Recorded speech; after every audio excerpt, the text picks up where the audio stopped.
This is now officially the world's largest iceberg, broken away from the Ron ice shelf in the northwest Antarctic into the Weddell Sea. It's been named A76. It was first spotted by the British Antarctic Society, and it's now been confirmed via satellite pictures. We'll take a look at these images uploaded by the European Space Agency, and it really gives you an idea of seeing this ice shelf break away. For context, that is the Spanish Balearic island of Mallorca. This ice sheet is larger than that. It's 4,320 square kilometres, and it's caught the attention of a number of people online, including scientists as well as climate campaigners. Well, we can now speak to the European Space Agency and their head of the Earth and Science Division mission. That's Mark Drinkwater. Thank you very much for your time. We really appreciate it. Those images going around online of this world record iceberg breaking away from the Antarctic, what was your reaction to first seeing them? Well, surprise at first, although this is part of a cycle which occurs on the Ronny ice shelf. I think what's caught our attention in the last few years are a number of icebergs that have broken away from Antarctica, and these have become a synonym really for how dramatic changes have become in and around Antarctica. And this particular iceberg and the scale of it is quite large. Of course, being the largest floating object, it's garnered a lot of attention the last few days, but it's not the largest ever iceberg.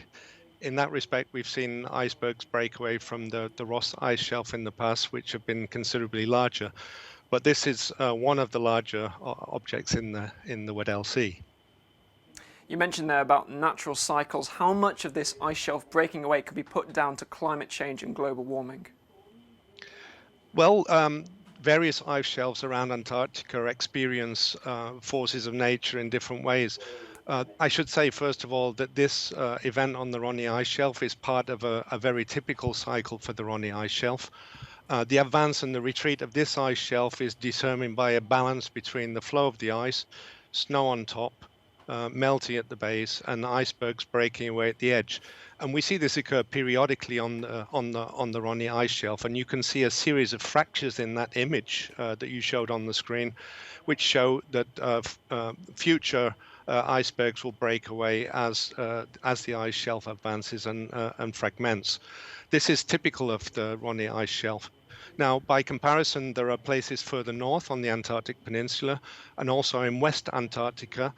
We've seen disintegration of the Larsen ice shelves A and B, the Wilkins ice shelf on the peninsula, and more recently we've seen large carvings in the Pine Island Glacier region of West Antarctica, and there it's thought that the ice shelves are becoming rather more vulnerable to the changes, both in ocean temperatures and bottom melting, and also because of melting at the surface in the case of the Antarctic Peninsula.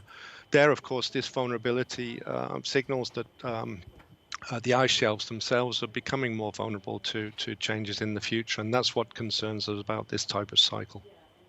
So very briefly, if you can, how concerned should European citizens be when seeing these kind of images?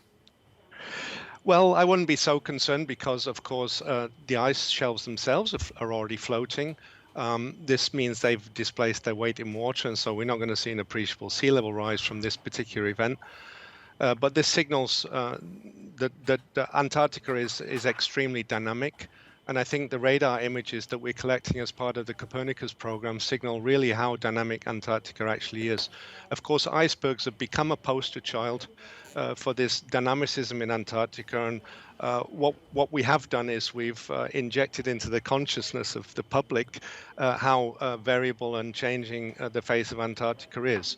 And as we move to the COP meeting in Glasgow later this year, of course, what we really need to do is to really advertise the fact that Antarctica is subject to dramatic change and that climate change in general does have very broad impacts on the polar regions.